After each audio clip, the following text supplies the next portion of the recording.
Bueno, hoy la Sagrada Escritura nos va a llevar a una pequeña aldea donde vamos a encontrar en una cueva naciendo a nuestro gran rey. Pero antes de entrar en la disertación de las Sagradas Escrituras, quisiera que cantáramos un himno que nos invita a ir a esa cueva. Vamos a cantar el himno número 140. Es un himno que se suele cantar en el tiempo de lo que el mundo y alguna parte de la cristiandad llama la Navidad. Pero realmente hoy vamos a estar celebrando la Navidad. Y hoy vamos a estar yendo a ese sitio donde se dio la verdadera Natividad de Cristo. Vamos a cantar este himno número 140.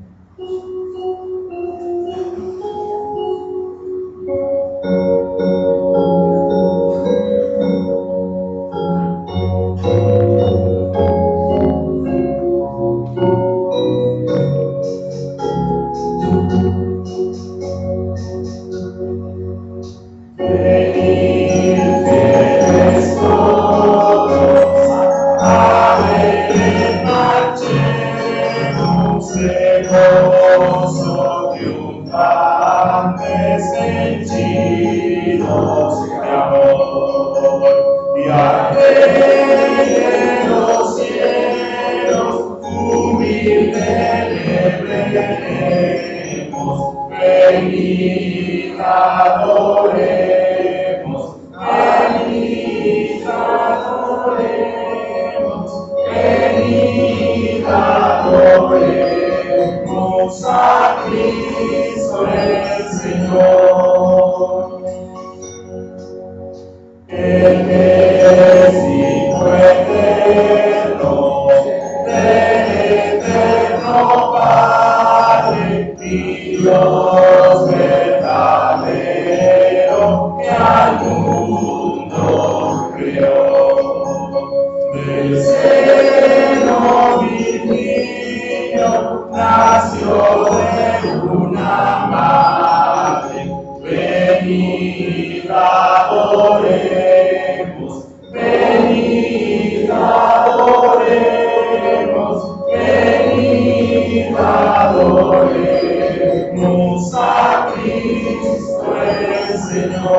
adorando tu nombre glorioso.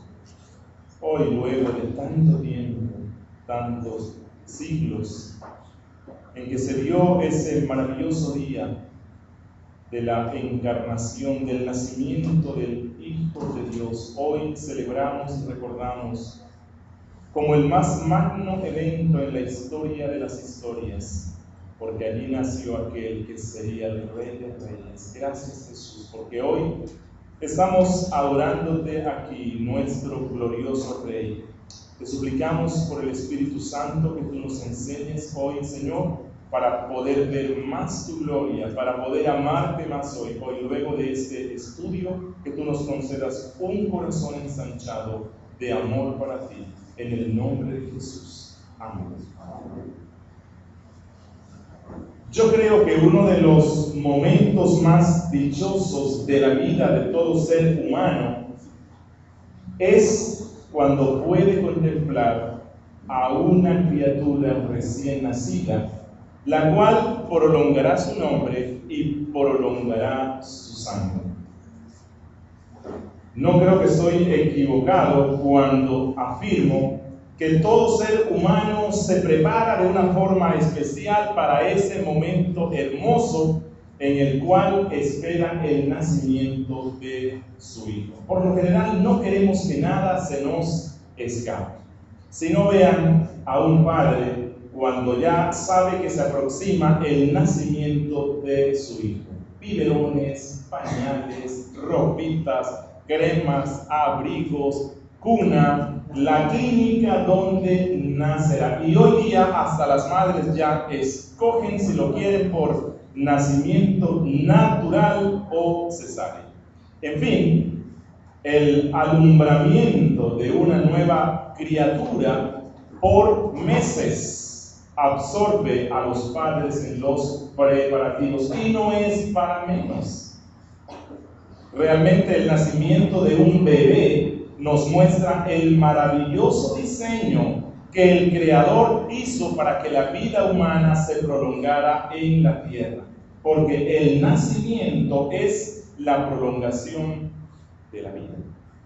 Cuando un hombre y una mujer conforman un hogar, ellos están ubicándose en el propósito divino de producir el milagro de la prolongación de la vida. Cuando dos seres mortales que somos incapaces de crear vida, somos usados por Dios para generar el milagro de la existencia. Por eso es que el matrimonio entre personas del mismo sexo es tan abominable delante de nuestro Dios. Y realmente tener hijos es una bendición divina. Debe ser considerado como un acto de inmensa misericordia de parte de nuestro Dios el permitirnos engendrar y dar a luz hijos.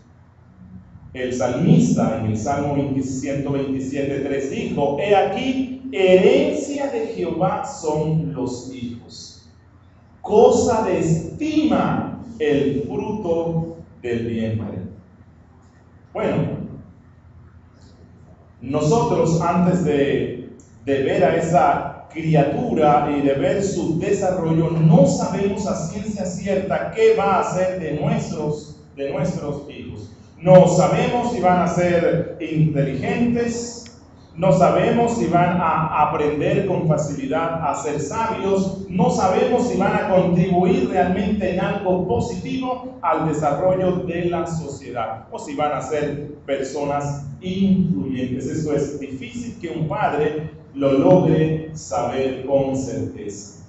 Pero hubo una pareja de esposos en una humilde población de Galilea llamada Nazaret, en los inicios del siglo I, que supo con antelación la grandeza que llegaría a tener el hijo que estaban esperando. Ellos, más que ninguna otra en el mundo, tenían poderosas razones para estar expectantes del día del alumbramiento de su hijo. Ellos, más que nadie, sabían que su hijo iba a ser un gran hombre. Ellos más que nadie debieron realizar complejas preparaciones para que todo el mundo, para que todos los judíos recibieran con grandes pompas al que sería el Salvador de Israel. Por fin, lo que los santos hombres y mujeres de Dios habían esperado por siglos y siglos está a punto de cumplirse. Por fin está a punto de llegar el niño que se convertiría en la única esperanza de Israel. Por fin llegaría la simiente prometida, miles de años antes, al sabio patriarca Abraham. Por fin llegaría la simiente de la mujer que aplastaría la cabeza de la serpiente, prometida siglos de siglos antes. Por fin llegaría el que ocuparía el trono de David, su padre, para siempre, y restauraría la gloria del pueblo de Dios, librándole de sus enemigos y sumergiéndoles en un reino de gozo y paz. Y hoy vamos a estar viendo cómo las Sagradas Escrituras nos narran el día esperado, el día en el cual nace aquel que vino a cambiar la historia. Y para eso vamos a ir a Lucas, capítulo 2, versículos 1 al 7. No vamos a realizar una nueva lectura porque esa fue la que hicimos congregacionalmente, pero sí quiero que estén atentos al texto. Lucas, capítulo 2, versículos 1 al 7. El nacimiento del Mesías, el nacimiento de nuestro Redentor. Y hoy vamos a estar viendo aquí en Lucas el nacimiento de nuestro poderoso Salvador. Y quiero, para el análisis de este texto, que lo dividamos en 3 secciones. La primera sección será el versículo 1 al 3, la cual he titulado La historia se mueve para su nacimiento. La historia se mueve para su nacimiento, versículos 1 al 3. La segunda sección de nuestro texto sería el versículo 4 y 5, la ciudad correcta para su nacimiento. La ciudad correcta para su nacimiento. Y la tercera sección de nuestro texto será el versículo 6 y 7, el lugar más propicio para su nacimiento. El lugar más propicio para su nacimiento. Esto es lo que vamos a estar viendo hoy. Versículos 1 dice: ¿qué aconteció cuando en aquellos días que se promulgó un edicto de parte de Augusto César que todo el mundo fuese empadronado? Dice el versículo 2 que este primer censo se hizo siendo Cirenio gobernador de Siria, y que todos iban para ser empadronados, cada uno a su ciudad.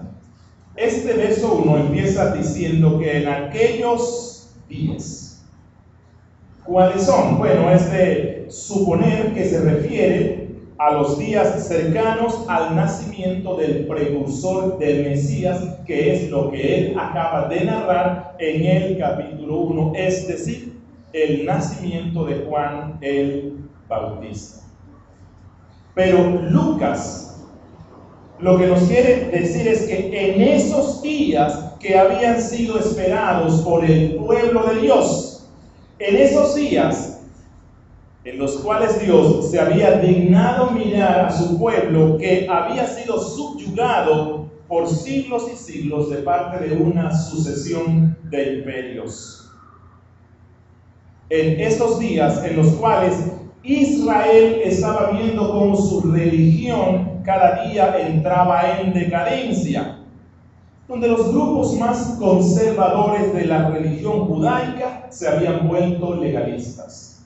Esos días en los cuales los más piadosos lo que hacían era vivir una religión externa sin cambios profundos en su corazón.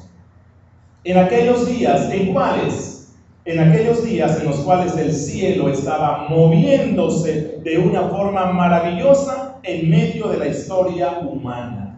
En aquellos días en los cuales la gloria del Dios maravilloso se estaba mostrando al mundo. Días en los cuales el silencio de Dios, que había durado más de 4 siglos, se había roto y nuevamente Dios estaba hablando con el hombre. En aquellos días en los cuales la actividad angélica se había vuelto a renovar en medio de la historia de la redención. Y él dice que en esos días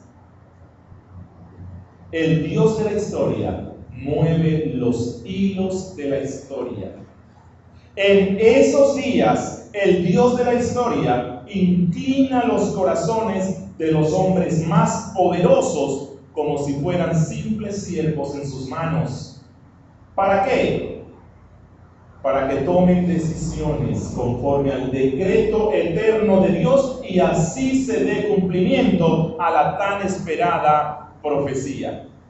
¿Por qué? Está a punto de nacer el Rey del mundo y es necesario que los reyes de la tierra se muevan conforme a la voluntad de Dios. Y dice el versículo 1 que Dios mueve el corazón del hombre más poderoso del mundo en este tiempo, en esos días.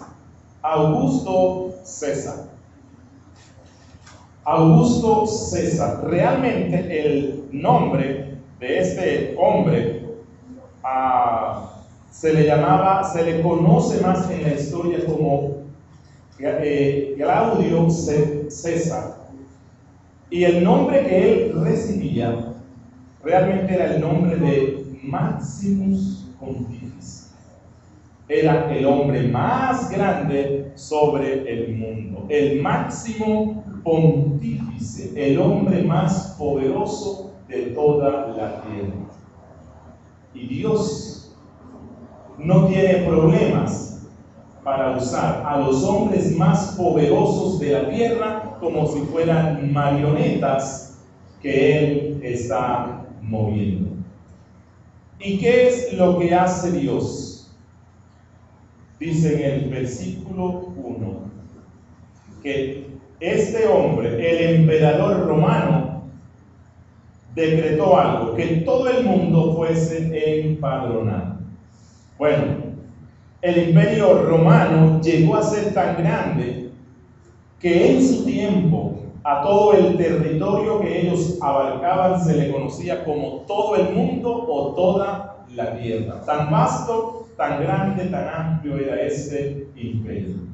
Pero a pesar de la grandeza de este imperio, Dios no tuvo dificultad en mover la historia e inclinar el corazón de este hombre que no era cristiano, que no buscaba a Dios para que él iniciara o formara, para que él iniciara todo lo que se necesitaba mover para el cumplimiento de esta profecía. ¿Y qué es lo que él declara? ¿Qué es lo que él manda? Que todo el mundo sea empadronado. Un censo en todo el imperio romano. Dice en el versículo 2 que esto se hizo siendo Cirenio gobernador de Siria. Recordemos que Lucas es un historiador que ha investigado de manera minuciosa para darnos una narración verídica de lo que realmente pasó, y él trata de darnos datos que comprueban esto. Y dice en el versículo 3 que iban de todos lados para ser empadronados cada uno a su ciudad. ¿Por qué este rey hace este censo? Posiblemente con fines militares y especialmente para mejorar la recaudación de los impuestos. Entonces él necesita conocer toda la cantidad de personas en una edad productiva que hay en todas las provincias que estaban bajo su reino. Yo me imagino que esto tuvo que ser un tiempo de inmenso movimiento, todo el mundo yéndose para la ciudad donde había nacido. Y aquí vemos cuán grande es el Dios de la magnífica historia. Miren, va a nacer su hijo y Él requiere que todo el mundo se mueva, porque va a nacer su precioso hijo. Y Dios hace que las gentes se muevan de un lugar para otro. Ese es el Dios en el cual nosotros creemos, el Dios de la historia.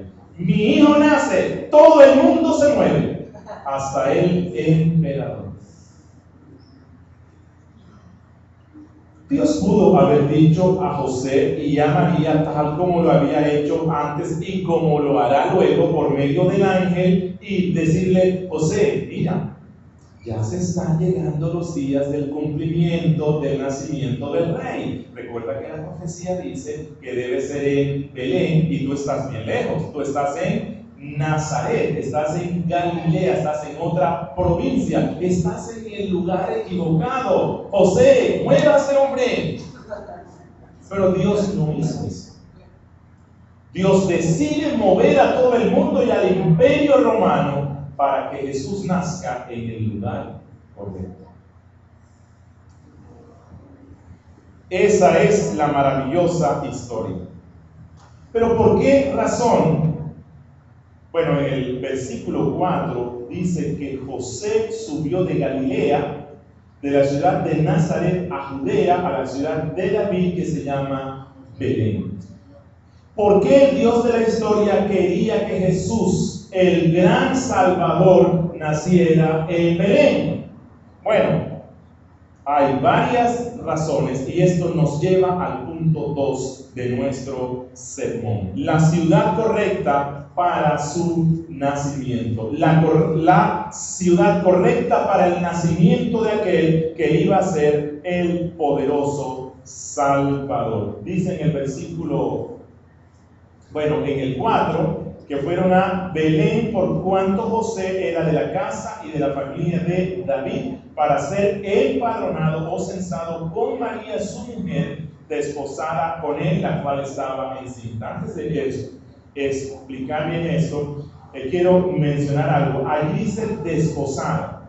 O sea, aquí todavía a María no se le llama esposa, sino que estaban en ese tiempo que se llamaba el desposorio. ¿Por qué razón? Porque José y María todavía no habían tenido una relación carnal, no habían consumado el matrimonio, ¿cierto? Así que todavía no podían ser considerados esposos. Por eso Lucas dice que ellos estaban desposados. Bueno, no sabemos si todos los habitantes del Imperio Romano se sometieron al edicto promulgado por Cayo Julio César Octavio, que era el nombre completo de este Augusto César. Pero suponemos, y la historia nos cuenta, que este edicto en el cual el emperador hace que todo el mundo se mueva para un censo provocó reacciones y revueltas. En Judea y Galilea se produjeron ciertas revueltas a causa de este censo. Una buena parte de los judíos, recuerden, odiaban al Imperio Romano. ¿Por qué razón? Bueno, y más odiaban estos censos. ¿Por qué? Porque el imperio quería seguir subyugándolos, quería conocer lo que hacían para sacarles más impuestos. Y los impuestos no eran tanto para el beneficio de la nación judía, sino para el enriquecimiento del Imperio Romano. No obstante, los padres del poderoso Salvador, los padres que escogió Dios, son padres piadosos y saben que es necesario someterse a las autoridades superiores. José comprendió lo que Pablo luego nos dijo en Romanos capítulo 13, porque no hay autoridades sino de parte de Dios, y las que hay por Dios han sido establecidas, de modo que quien se opone a la autoridad, a lo establecido por Dios, resiste. Y los que resisten acarrean condenación para sí mismos, por lo cual es necesario estarles sujetos no solamente por razón del castigo, sino también por causa de la conciencia. Un hombre piadoso tiene una conciencia dominada por la ley de Dios, y este era el caso de José. Un hombre piadoso. Él sabía que tendría que enfrentarse a muchas dificultades en un viaje de más de 140 kilómetros. Y recuerden que para ese tiempo no había trenes, no había aviones, no había buses, ni habían automóviles. Tendrían que desplazarse por carreteras y vías llenas de peligros e incomodidades, y más en el estado en el cual se encontraba María. Estaba embarazada y muy pronto se acercaba el tiempo del nacimiento de su hijo. El emperador dice: los voy a censar. Y era una costumbre en Judea que cuando se iba a realizar un censo, las personas tenían que ir a su ciudad de nacimiento. No sabemos si el emperador ordenó que en todas partes todo el mundo fuera a su ciudad de nacimiento, pero sí sabemos que los judíos tenían por costumbre que cuando se iba a realizar un censo, tenían que ir a su ciudad de nacimiento. Y José era de Belén, así que ellos tienen que hacer un viaje desde Galilea, Nazaret, hasta Judea, a la localidad de Belén. Y ahora, algo que nos dice aquí el autor es que José era de la familia y de la casa de David, de la casa y la familia de David. ¿Por qué Lucas nos dice esto? Eso es algo importante.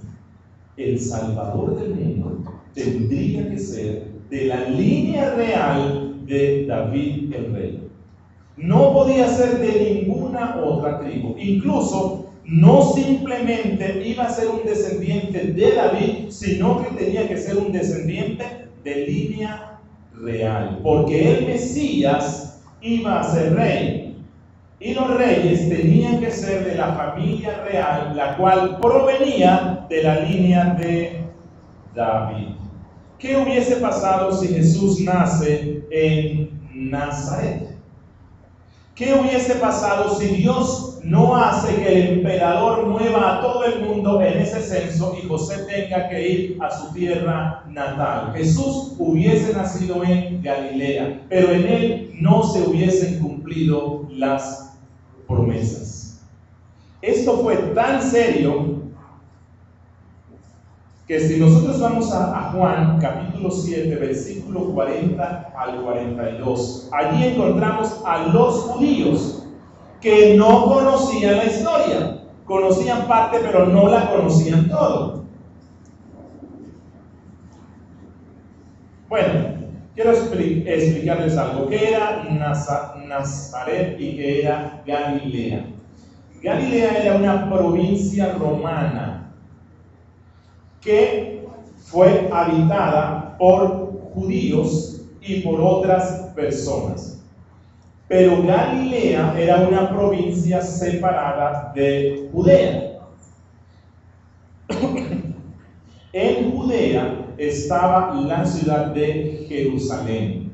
En Jerusalén estaba el templo. En el templo estaban los sacerdotes autorizados por Dios. De manera que los judíos que vivían en Judea consideraban que su tierra era el paraíso, porque allí estaba el lugar santísimo y la verdadera religión.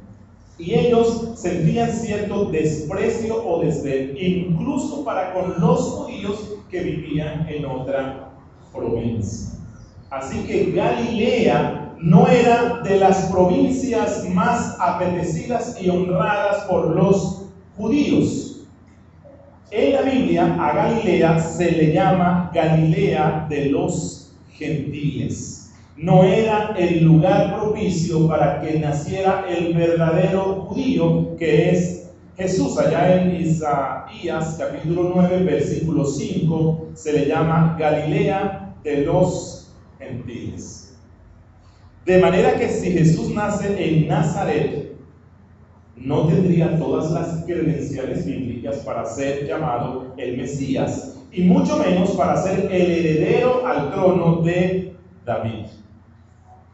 Juan 7, versículos 40 al 42. Aquí encontramos a algunos judíos. Ya Cristo está en su tiempo de ministerio, y estos judíos que no conocen bien la historia, ellos suponen que si Jesús es Jesús de Nazaret, y si Jesús tiene un acento galileo, entonces es porque él no es de Judea y mucho menos de Belén. Y ellos dicen en el versículo 40, bueno, allí dice Juan: entonces algunos de la multitud, oyendo las palabras de Cristo, decían: verdaderamente este es el profeta. Bueno, cuando dicen aquí profeta, están refiriéndose al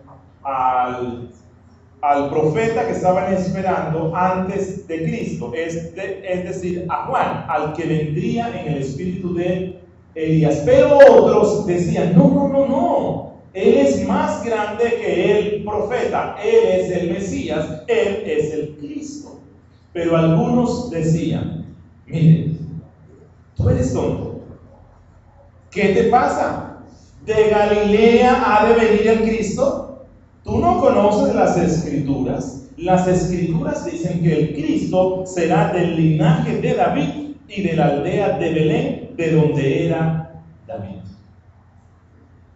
Eso hubiera pasado si Jesús nace en Nazaret. Pero el Dios de la historia es un Dios que la maneja de manera perfecta. Y en Cristo se cumplió eso. Y el Espíritu Santo inspiró a Lucas para que en su investigación dejara redactado de manera clara y contundente que Jesús es el hijo de José y María, los cuales eran de la casa y de la familia de David. No hay dudas de que él es el Mesías. Por cierto, en griego, que fue la lengua en la cual se escribió esto, parece una redundancia decir que eran de la familia y de la casa.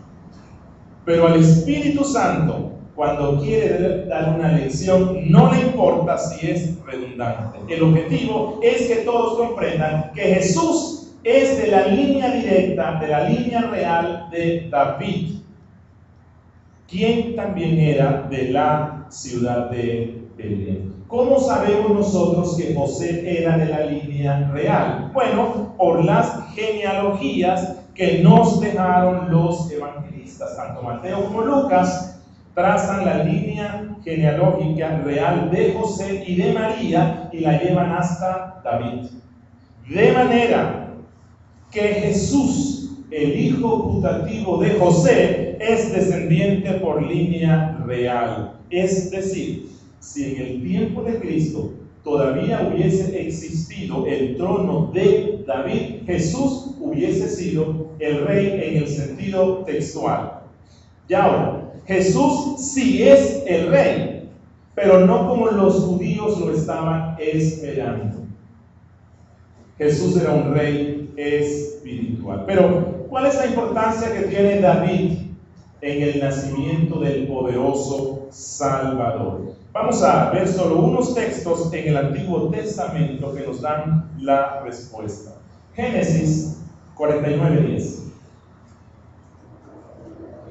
Génesis 49:10. Aquí encontramos una escena cuando Jacob estaba a punto de morir y él llama a sus 12 hijos y da una profecía sobre cada uno de ellos. Y cuando llega a Judá, él le da esta profecía: no será quitado el cetro de Judá ni el legislador de sus pies. ¿Qué es lo que Jacob está profetizando allí?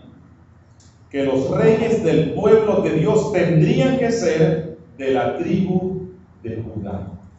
De manera que el poderoso Salvador que iba a ser el rey del pueblo nace de la tribu correcta. Él viene de la tribu de Judá, tanto por María, su madre, como por José, su padre putativo. En segundo libro de Samuel, capítulo 7, versículo 16, segundo de Samuel 7:16, cuando Dios establece el pacto con David, le dice: y será afirmada tu casa y tu reino para siempre delante de tu rostro, y tu trono será estable eternamente. ¿Qué es lo que Dios está diciéndole aquí a este rey? Miren, que un descendiente de línea real iba a ocupar su trono para siempre. Obviamente, eso no se cumplió en su hijo Salomón, porque él murió, y no se cumplió en ninguno de los otros reyes que tuvo Judá. Es más, en Jeremías, capítulo 23, versículo 30, Dios le dice a Joacim que él será el último rey de la línea de David. Él será el último rey que ocupe el trono de David. Dios se fastidió de su pueblo. Sin embargo, por medio del profeta Ezequiel, el Señor le dice al rey de Judá que ellos vendrán a ruina. Vendrán a ruina y no habrá más reyes hasta que venga aquel cuyo es el derecho. Eso dice en Ezequiel 21:27. Dios suspendería el reinado hasta que viniera aquel de quien es el derecho, que lo ocuparía para siempre, pero sería de la línea de el rey David. Luego, Isaías, capítulo 7, versículo 14, nos dice que este que ocuparía el trono para siempre nacería de una virgen. Eso está en Isaías 7, 14. Por eso Lucas, un investigador minucioso, él dice: oigan, Jesús nació de una virgen, y él usa la expresión desposados. Todavía no eran marido y mujer cuando Jesús nació. Estaban en la etapa del noviazgo. Eso es lo que él quiere decir aquí. En Miqueas capítulo 5, versículo 2, Dios, Miqueas 5:2, había dicho que este descendiente de David, que ocuparía el trono para siempre, nacería en Belén de Judea. Dice: pero tú, Belén Efrata, pequeña para estar entre las familias de Judá, de ti es el que será Señor en Israel, y sus salidas son desde el principio, desde los días de la eternidad. De manera que cuando José y María obedecen el edicto del emperador romano, posiblemente sin ellos saberlo, sin ser conscientes, se ubican en el plan divino, de manera que el Salvador naciera en la ciudad correcta. Hermanos y hermanas, ¿cuántas bendiciones hay para los hijos de Dios cuando son obedientes a sus preceptos? Miren, ellos nunca serán hallados en el lugar equivocado. Siempre estarán en el centro de la voluntad de nuestro Dios. Pero el poderoso Salvador no solo nació en la ciudad correcta, sino que nació en el lugar más propicio, aunque esto suene un poco absurdo, y ese será nuestro tercer y último punto en este sermón: el lugar más propicio para su nacimiento. Dice en el 6: y aconteció que estando ellos allí, se cumplieron los días de su alumbramiento, y dio a luz a su hijo primogénito, y lo envolvió en pañales, y lo acostó en un pesebre, porque no había lugar para ellos en el mesón. Cuando José y su novia, porque aún no habían concretado la relación, cuando José y María llegan a la ciudad correcta, dice Lucas que se cumplen los días de la gestación y el niño es dado a luz. Bueno, aquí dice se cumplieron. No sé si se han percatado, pero Lucas capítulo 1 y capítulo 2, más de 7 veces, si no estoy mal, 8 veces, usa la misma expresión: se cumplieron. Como dijo un santo, Siglos de anhelo y oración, inspirados y alentados por las divinas promesas, están a punto de finalizar. Por fin se cumple lo que Dios había prometido a su pueblo. El momento señalado ha llegado. La promesa hecha a la mujer en el jardín del Edén, luego de miles de años, por fin se cumple. Ahora nace en Belén aquel que es la simiente de la mujer y aplastará a la cabeza de la serpiente. Ahora está naciendo en Belén la simiente de Abraham, en la cual serán benditas todas las naciones de la tierra. Ahora nace en Belén aquel cordero que daría su sangre para obrar la limpieza de los pecados de su pueblo. Ahora nacía en Belén aquel que era en mayor grado que Moisés, el mediador que garantizaría la comunión entre Dios y su pueblo. Pero a pesar de la grandeza de este niño, a pesar de que iba a ser el poderoso Salvador que profetizó Zacarías en el Benedictus que estuvimos viendo en el sermón pasado, a pesar de lo grandioso que este niño iba a ser, el lugar de su nacimiento no sería una cuna de oro.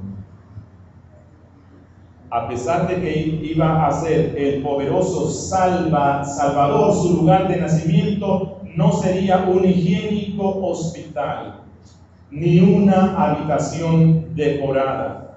No, el poderoso Salvador debía nacer en un lugar sin lujos, en un humilde pesebre, es decir, en una sucia y hedionda cueva. ¿Por qué? ¿Por qué debía nacer él allí? Por varias razones. Primero, para el Hijo de Dios, el hecho de haberse convertido en hombre, de haberse encarnado, significaba despojarse de su gloria. No era ninguna honra para la segunda persona de la Trinidad humanarse. La gloria que él compartía con su Padre en los cielos debió ser abandonada. Tomar la forma de una criatura humana era algo humillante para el Dios del cielo. Era necesario que naciera en un sucio pesebre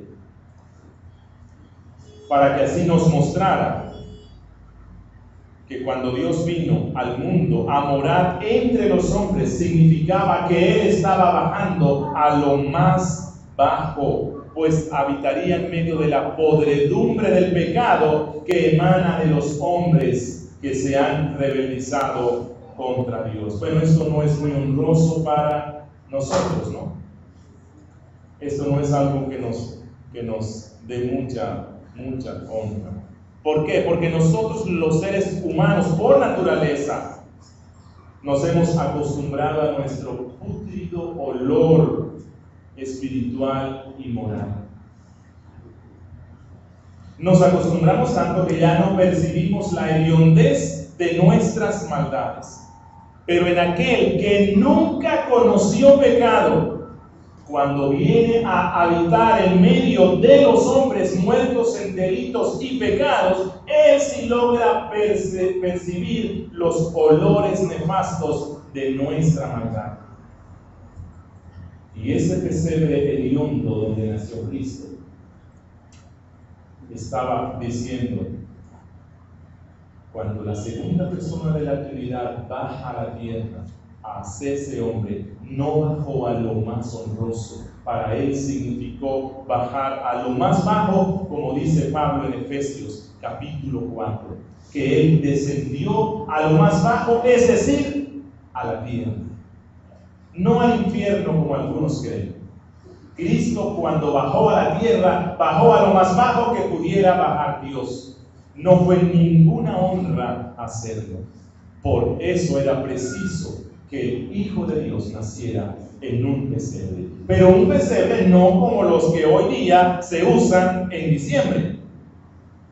No, Jesús nació en un pesebre real, lleno de excremento y olores de animales. Allí fue donde nació el poderoso Salvador, porque su vida iba a ser una vida de sufrimiento y dolor, porque solamente con su muerte podía ser ese Salvador.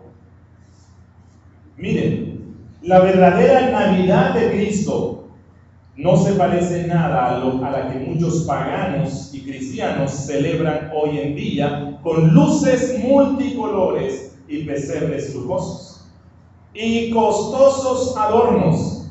No.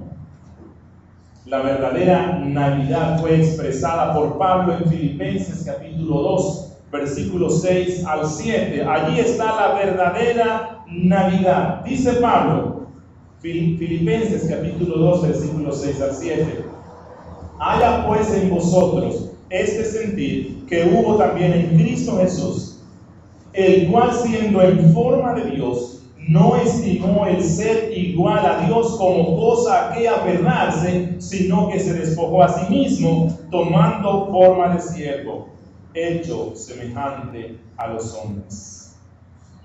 Para el Hijo de Dios, hacerse hombre significó despojarse de sus glorias y convertirse en un siervo. Y el pesebre nos deja ver eso. El sucio pesebre de Belén lo demuestra.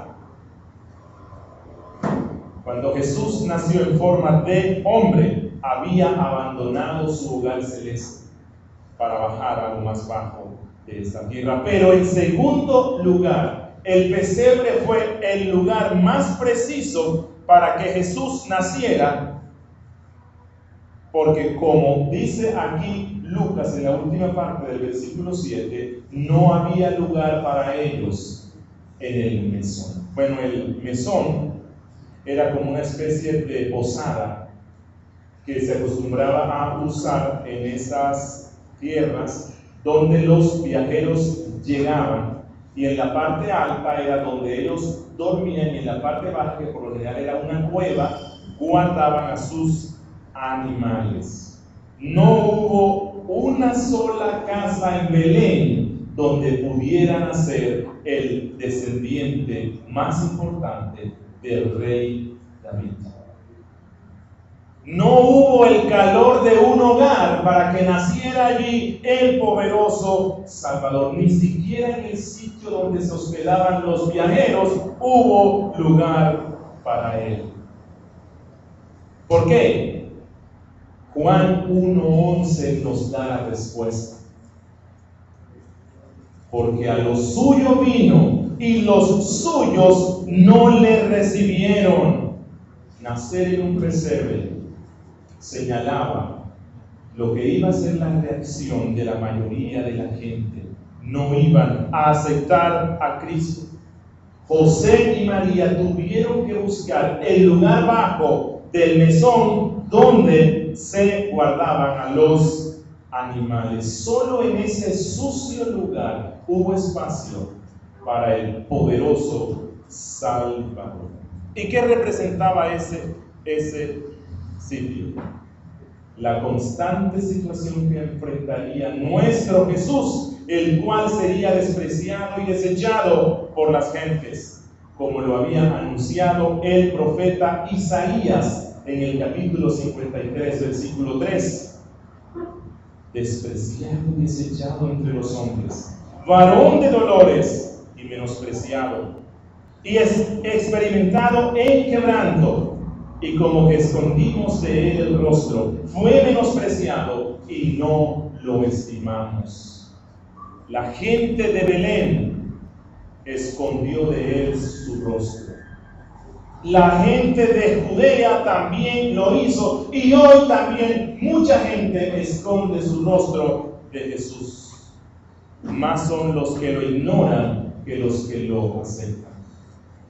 Por cierto, nuestra sociedad del siglo XXI no es diferente de la sociedad judía del siglo I. Aunque la mayoría de la gente usa el nombre de cristiano, La realidad es que escondemos de Él nuestro rostro. No queremos verlo, no soportamos verlo. Nos parece humillante decir que creemos en Cristo. Nos es fácil decir que somos cristianos, pero nos es difícil decir a la gente del mundo que nosotros creemos que Cristo es nuestro Salvador. Nos parece poco prestigioso afirmar que obedecemos los mandamientos de Cristo. Para muchos que se llaman cristianos, incluso el nombre de Cristo a veces les afrenta. Pero Lucas nos deja ver que no todo fue privación para el Hijo de Dios. Dice en el versículo 7, y lo envolvió en pañales y lo acostó en un pesebre. Hay algunas pocas personas piadosas que lo iban a acoger. Y así como José, María, personas piadosas, le brindan cuidado en medio de la podredumbre en la que estaba, de la misma forma, Dios guardó un pueblo, el cual iba a acogerlo y a recibirlo en su corazón. Deseo finalizar con 3 aplicaciones. Primera, la natividad de Jesús fue un tiempo de gloria y un tiempo de hermosura para el pueblo de Dios, porque el renuevo, la raíz de David, la simiente prometida que aplastaría a los enemigos del pueblo de Dios, había llegado a Belén. Los creyentes debemos siempre recordar este hecho histórico decisivo en el cual el Dios eterno se introduce en la historia del hombre, haciéndose uno de ellos para brindarle una poderosa salvación de sus nefastos pecados. No importa el tiempo del año en el que nos encontremos, siempre debemos cantar la bella historia del nacimiento de Jesús, pues gracias a ese nacimiento hoy nosotros disfrutamos de las glorias de la salvación. No es necesario esperar un mes determinado por la tradición de los hombres para hablar y cantar de tan magno evento. Segunda aplicación. Pero la natividad de Jesús, aunque fue un tiempo de gloria, también fue un tiempo de gran humillación para el Hijo de Dios. Pues eso significó empezar el camino que lo llevaría a la cruz, donde debía morir para derramar su sangre y así ofrecer la poderosa liberación del pecado que vino a dar. Solo por el camino del dolor, el cual inicia con su nacimiento en un sucio pesebre, podía obtener eterna redención para su pueblo. Nunca olvidemos que Él vivió, murió, resucitó, para que todo aquel que en Él cree no se pierda, sino que tenga vida eterna. A los suyos vino, pero los suyos no le recibieron. Pero a todos los que creen en Él, dice Juan, les dio la potestad de ser llamados hijos de Dios. Hermano y amigo que estás aquí hoy, yo te invito para que celebres con nosotros hoy la verdadera Navidad de Cristo de una manera correcta. ¿Cómo? Creyendo en Él como el único medio por el cual podemos ser reconciliados con Dios. Amigo y amiga que estás aquí hoy, si acudes a Cristo con plena confianza, creyendo que Él es el poderoso Salvador prometido en las Sagradas Escrituras, entonces tu corazón, el cual ha sido albergue de hediondos pecados, pasará a ser una morada de luz, donde brillará para siempre la santidad de la gloria de Cristo. ¿Qué contrastes hay, no?, en la historia de la salvación? Mire, el Señor le dice a María: salve muy favorecida, el Señor es contigo. Pero cuando llega a Belén, no había lugar para ella en el mismo. el ángel le dijo a María: será grande y será llamado el Hijo del Altísimo, pero en Belén vemos que su madre lo acuesta en un sucio pesebre. ¿Por qué estos contrastes? La respuesta nos la da Pablo en 2 Corintios, capítulo 8, versículo 9. Capítulo 8, versículo 9. Porque conocéis la gracia de nuestro Señor Jesucristo, que aunque era rico, por amor a vosotros, se hizo pobre para que vosotros por su pobreza fueseis enriquecidos. Hermanos, no basta con dar una interpretación correcta a este relato de la natividad de Cristo. Debiéramos hoy sentirnos tan profundamente impresionados por el amor de Dios que Él nos reveló aquí a través del nacimiento de Jesús en medio de un sucio pesebre. Debiéramos hoy expresar lo que dijo un escritor cristiano: por mi querido Jesús fue tu encarnación, tu mortal dolor y la ofrenda de tu vida, tu muerte de angustia y tu amarga pasión, todo por mi salvación. Demos gracias a Dios. Oh Jesús amado, hoy hemos visto esa enorme historia, esa gloriosa historia de las historias, en las cuales vemos como tú te introduces en la historia humana, haciéndote como uno de nosotros. Nada honroso para ti, oh buen Dios, nada honroso para ti el hacerte como uno de nosotros que estábamos en pecado, que éramos como muertos que caminábamos, dejando por todas partes el hedor de nuestra putrefacción causada por nuestros pecados. No podemos comprender ni siquiera aún en este estado de regeneración lo terrible que debió ser para ti oler nuestros pecados. Algún día lo entenderemos, sí, pero aún no alcanzamos a comprender cuál sería la percepción de un ser que es totalmente puro al oler el pecado de un ser mortal.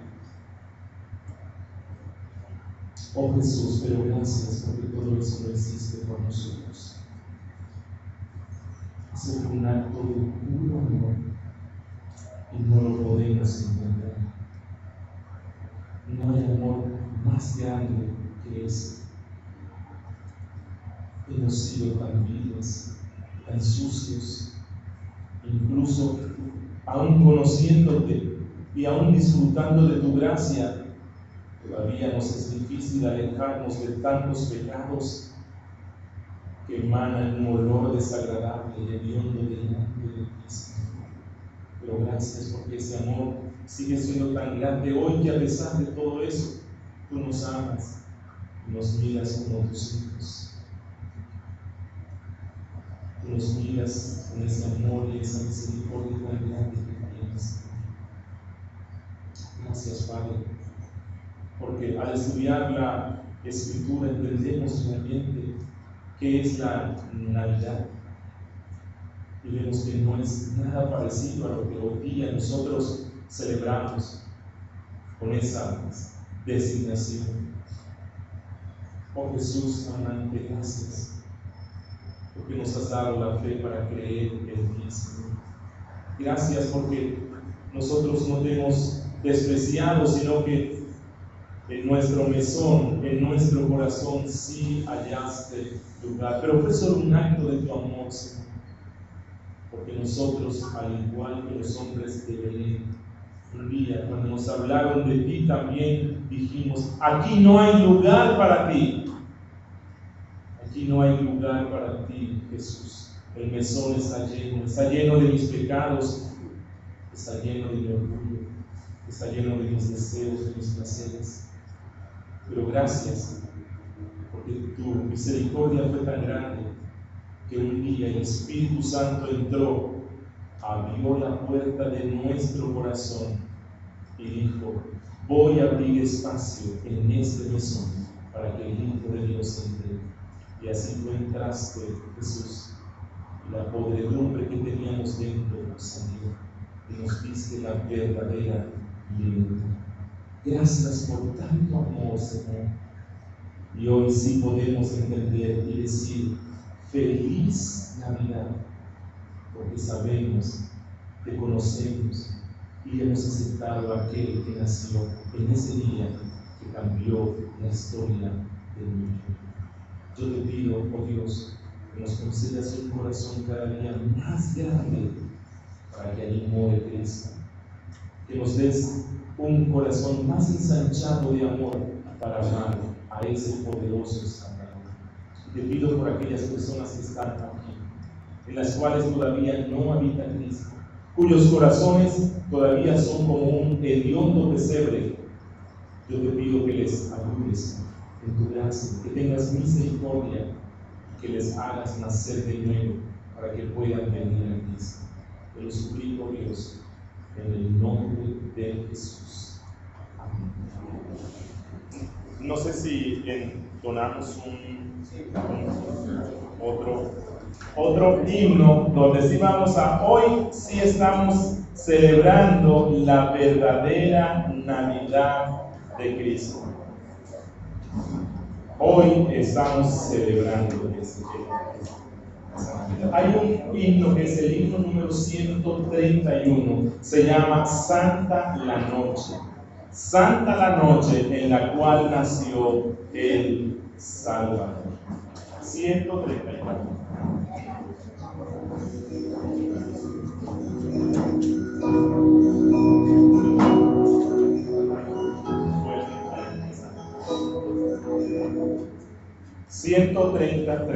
Santa la noche.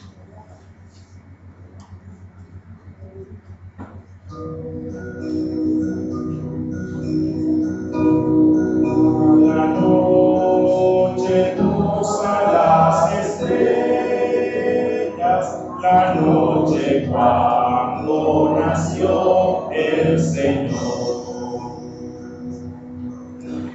El mundo envuelto estuvo en sus querellas hasta que Dios nos mandó al Salvador. Una esperanza, todo el mundo siente la luz de un nuevo día sin igual. Con gratitud, postrados a adorarle, oír lo alto la voz angelical, oír cantar, nació el Salvador.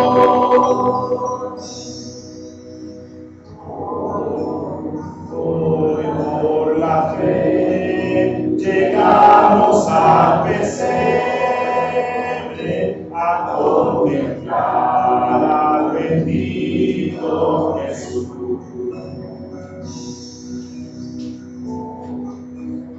Oh, también los magos del oriente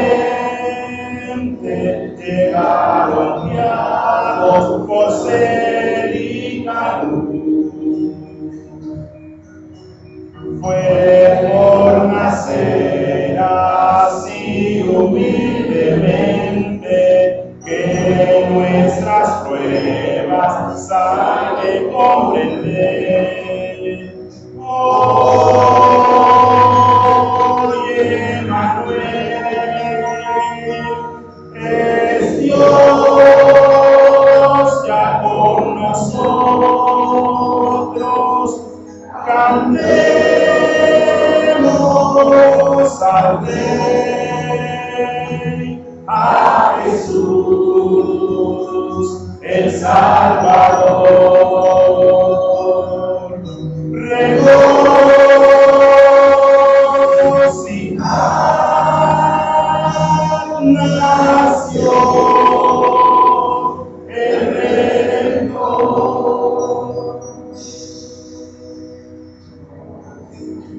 Nos enseñó a amarnos tiernamente, nos dio su ley de amor y su paz. Libre al esclavo que en cadenas vive y a su nombre huirá Satanás. Con cánticos de gozo alabemos al Rey de Reyes, nuestro Salvador. Hoy con amor cantemos reverentes, alcemos la voz proclamando su poder. La gloria a Dios, amén, por siempre, amén. Oh Jesús, hoy decimos amén. A ti es la gloria nuestra. Gracias por esa noche santa en la cual decidiste venir al mundo para darnos una poderosa salvación. Bendícenos, oh Dios, en el nombre de Jesús. Amén. Que Dios les continúe en esto.